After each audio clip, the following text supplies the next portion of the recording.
All right, moving on to functions defined by tables and graphs.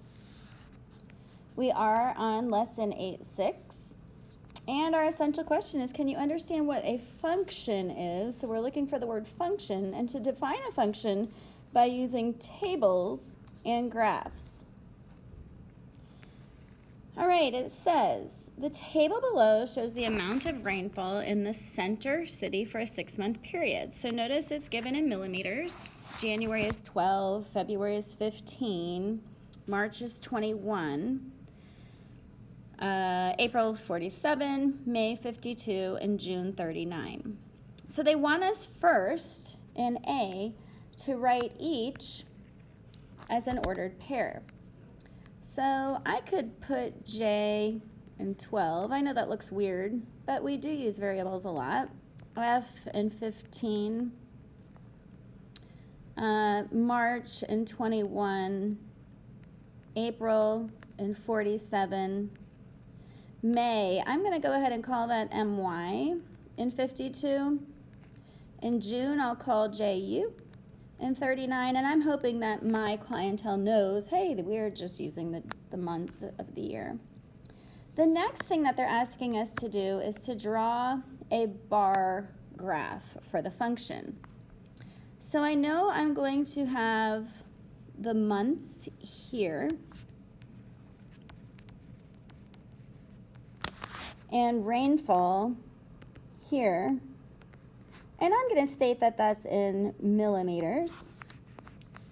And I think I'm going to do 10, 20, 30, 40, 50. We don't go much over 50, do we? And then I'm going to show January, February, March, April, May, in June, and I could show my May as MY. And since they're asking for a bar graph, what I have to do is I actually have to draw bars. So we're going to draw bars up to 12, and then I'm going to show that up to 15, and then up to 21. And April goes all the way up to 47, so I'm hoping I'm not missing the mark here. May goes up to 52, so we're actually going to go over 50. And June's going to go up to 39. Now, you could fill those in if you want, so I'm just going to fill them in with a highlighter because it's the easiest way for me to fill in. You could fill it in with sideways writing. But my next thing tells me to draw a broken line graph. So I need to know what a broken line graph looks like. I'm going to have the same thing. You know what? I'm going to use my bar graph to draw a broken line graph, I think. Well, I have the information right there in orange. All right, so here we go. I have the same setup. And I'm going to have 10, 20, 30, 40, 50, and January, February, March, April, May, June. And it looks like I'm going to go from 12. All right, so we're going to start at 12. And then we go up to 15. And then 21, and then up to 47, and 52, and back down to 39. So this broken line graph is going to be drawn with lines.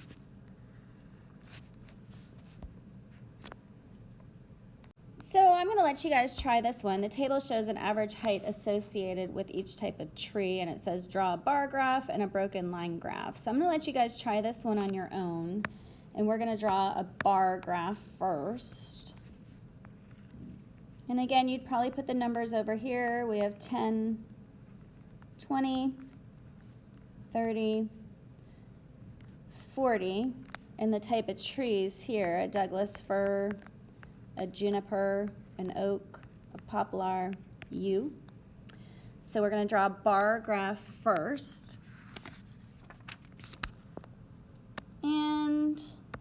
I'm gonna draw this one in green. It goes all the way up to 40 and 10, 25, 30, and back down to 12.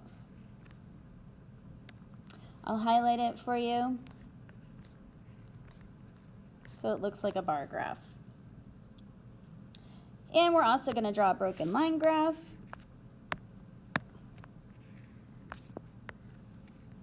And we have 10, 20, 30, 40.